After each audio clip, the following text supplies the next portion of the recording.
Camille Macali. Vous êtes en forme, Camille? Très bien. Et vous cherchez mes feuilles, j'ai l'impression. On commence par quoi, Camille? On va démarrer avec la sensation. Mais bien sûr, Gonzalo Plata, auteur du deuxième but équatorien hier, synonyme de qualification en 16e, a rendu tout un pays heureux. L'attaquant de Flamengo qui a surtout permis à la population locale de célébrer un jour férié aujourd'hui. Et oui, c'est le président équatorien Daniel Noboa qui l'a annoncé sur les réseaux. Merci aux joueurs et à l'entraîneur qui, malgré les critiques, les insultes et les mauvais moments qu'ils ont traversés, ont su se ressaisir et offrir cette immense joie à tout le pays. Demain, jour férié, vive l'Équateur. Bon, très sincèrement, l'Équateur, beaucoup d'entre nous, je pense qu'on peut tous s'inclure, on faisait une sorte d'épouvantail de la compète parce que grosse défense.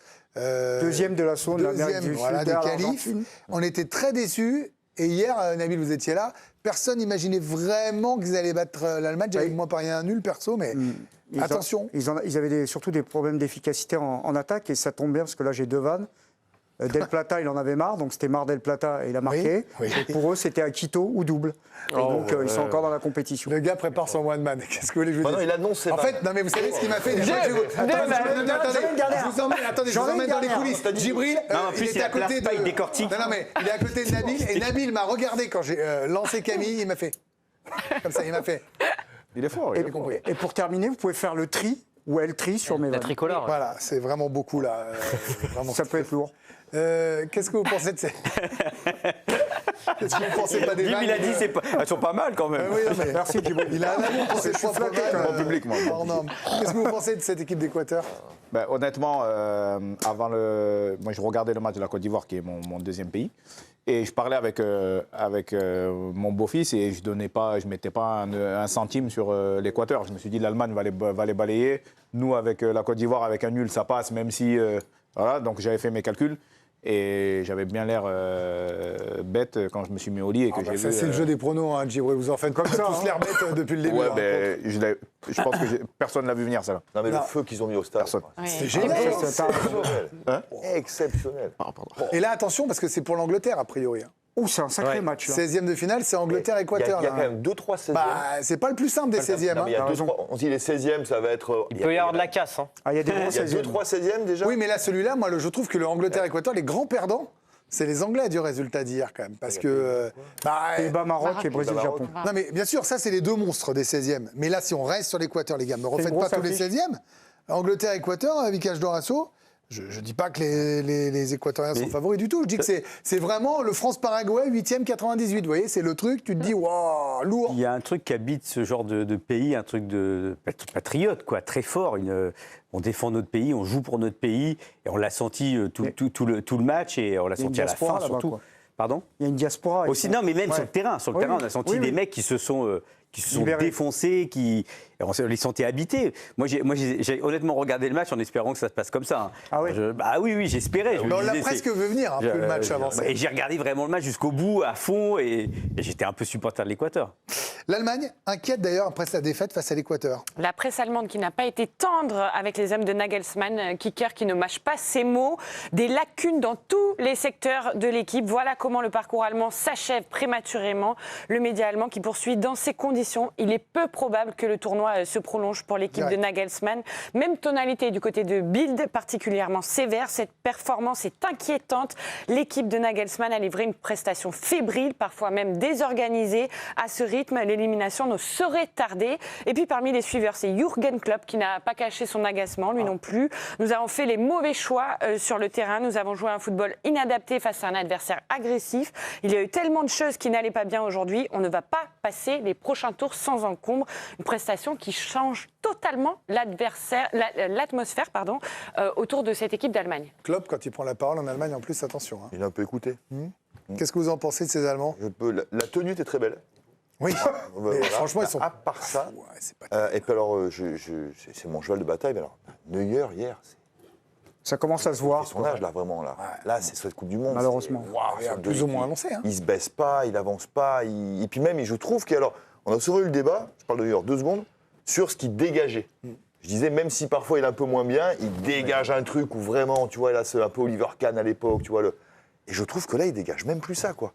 Ça veut dire que ça rejaillit ni sur la défense, qui est déjà pas folichonne. Bah déjà, ils ont Rudiger maintenant qui est repassé dans l'équipe type. Il fait son âge aussi. Schlotterbeck est forfait. Voilà. J'adore ce joueur, blessé. Schlotterbeck, là. Oui, mais là, il est plus là. Forfait, Moi, je j'avais beaucoup de gens autour de ce plateau. C'était pas très malin de pas faire tourner. Chrono n'est pour pas le un coup. faux. Je dis juste que beaucoup me disaient attention, c'est le retour de l'Allemagne. Moi, je vous disais, franchement, en 8e, je les prends tous les jours. là, il aurait dû- Ça ne veut pas dire qu'on va passer si on les joue. Mais... Il se fait avoir sur un match où il aurait pu faire tourner et être peinard. Il envoie l'équipe type pour se faire massacrer et derrière, il se fait défoncer. Parce que contrairement aux Bleus, l'Allemagne était déjà sûre d'être première, donc déjà qualifiée et sûre d'être première. Et quand on regarde le 11 de départ, a priori, c'est celui qui va continuer l'aventure et qui va donc affronter la Côte d'Ivoire. Il y avait peut-être la possibilité de faire tourner, il n'a pas eu le choix, il a mis juste David Raum à la place de Brand. Mais pour le reste, c'est l'équipe qui débute à tous les matchs. Et donc c'était une équipe qui était en confiance et c'est une équipe qui maintenant n'est plus en confiance. Il va falloir remobiliser ces 11 qui ont joué hier. J'ai pas compris pourquoi il mettait ses 11. Alors contre qui pourrait tomber il là pouvait prendre 8-0, ça changeait rien. Comme Non, puis son système où limite Kimmich a joué troisième défenseur central, on ne sait pas trop à quoi il sert. Genre déjà, juste ça, passer à 4 avec Kimmich plus haut, comme il joue au Bayern Munich, c'est quand même le joueur le plus important, le plus impactant, et il le met à droite, il y a il le des bloque. joueurs quand même, pardon. Vous me dites il y a des jolis noms, Nabil, je vous entendais là. Ah, oui, il y a des jolis noms, mais qu'il n'y a pas de qualité. le Roi Sané, c'est plus une star du football européen. La réalité, c'est ça. Mais non, mais le Roi Sané, ça a toujours été un Oui, mirage. mais non, mais il est titulaire. Arrêtez avec ce joueur. Le Roi C'est Sané, il est Oudel. un peu intermittent. C'est vrai qu'il est. Non, mais c'est pas pour le viser. Je veux dire, que Kimmich, par moment, il fait l'âge de Kimmich, c'est plus le même Moi, ce qu'au qui Bayern. m'inquiète, c'est jusqu'à présent, ce qui était inquiétant dans leur football, c'est surtout l'aspect défensif. Parce que sur les dernières Coupes du Monde, quand ils se font éliminer, ils se créent beaucoup de situations et d'occasions. Ça fait un moment Et qu'ils là, avancent je les ai vus face à la Côte d'Ivoire. Ils les ont regardés tranquillement dans les yeux. Limite, ils leur ont parfois marché dessus. Et moi, ce que je voulais savoir, c'est contre qui Paraguay. après La plus grosse probabilité, Ça va, c'est ils le s'en sortent Paraguay. bien. Et après, a priori, c'est la France, la France 8e. 8e.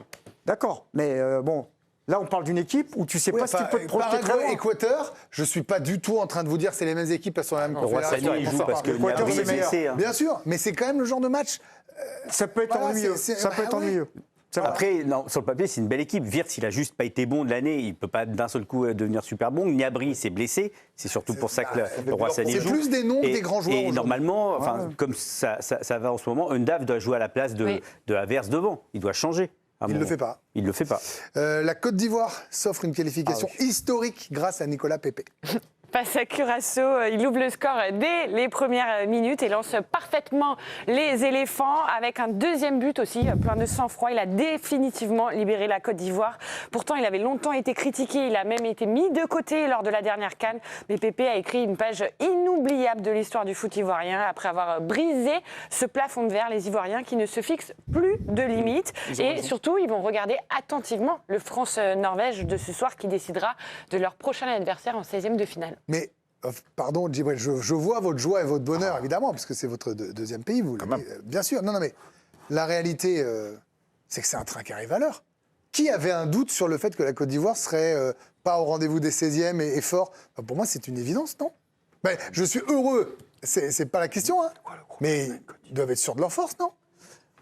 Oui, après, on sait qu'il y a toujours des choses qui peuvent venir interférer, perturber un peu les prestations, mais sur la qualité de l'équipe et la qualité qu'il y a dans ce groupe, c'était et moi, vu le match contre l'Allemagne, parce que j'étais au Kenya, mais pendant un moment donné, je me suis dit, on va faire 3 sur 3. Hein. Je vous ai vu bloqué par un rhinocéros. Ouais. Je me suis dit, on va faire 3 sur 3 et finalement, tu fais une belle prestation contre. Et là, ça m'étonne pas. Mais je suis content pour Pépé parce qu'il a vécu. T'es critiqué. Hein. Il a vécu pas mal de choses. Il n'est pas devenu celui qu'on pensait qu'il allait devenir quand il a quitté le championnat de France. Oui, mais récemment, avec l'histoire qu'il a eue Bien sûr. de son interview, je trouve que c'est costaud de sa part d'être revenu. Non, mais on est juste Tiger, content. là, je suis content aussi pour lui. Non, mais c'est une équipe. Oui. Ouais, je suis bien content quand même que cette équipe qui joue un football sauvage, je ne sais pas ce qu'il a dit, passe le tour, mette en difficulté des grosses équipes. Et j'espère qu'elle va aller très très loin, juste pour montrer. Alors après, c'est sans doute, espérons-le pour nous dans ce cas-là, parce qu'en vrai, si on peut s'éviter un France-Côte d'Ivoire, vous voyez, pour Djibril, pour son petit cœur, là, ça serait trop compliqué. Non, mais je veux dire, moi, je veux le voir, le Côte d'Ivoire-Norvège, par exemple, si jamais la France faisait match nul ce soir ou au premier. Je veux le voir. Ah bah, c'est un choc. C'est un gros choc. Vous parliez des 16e de finale excitants. Ouais. Il est tout en haut et pas très loin d'être tout en haut. Hein. Ah oui, non, vraiment, ça deviendrait. Norvège-Côte d'Ivoire? Ouais. Ah, Bah, c'est du lourd, là, sur ce qu'on a vu. Complètement haut des 16e. Ouais. Ah bah oui, il y a Pays-Bas, Maroc, Japon, Brésil, et donc celui-là. Ça fait déjà quand même beaucoup de 16e Oui. qui sont. Non, vous rêvez de l'Afrique du Sud, Canada, Jérôme, je le sais. Attendez. Parce que je manque de respect, c'est terrible au Canada, ils sont très bien. Et à l'Afrique du Sud aussi. Bien sûr, à tout le monde, vous savez. À un moment, on fait 48 équipes, on ne peut pas avoir 48 chouchous, pardon, on peut faire le faux d'air si vous voulez, mais non, on n'y arrivera pas. Qui m'a mis en 16e de finale immanquable, Canada, Afrique du Sud, personne.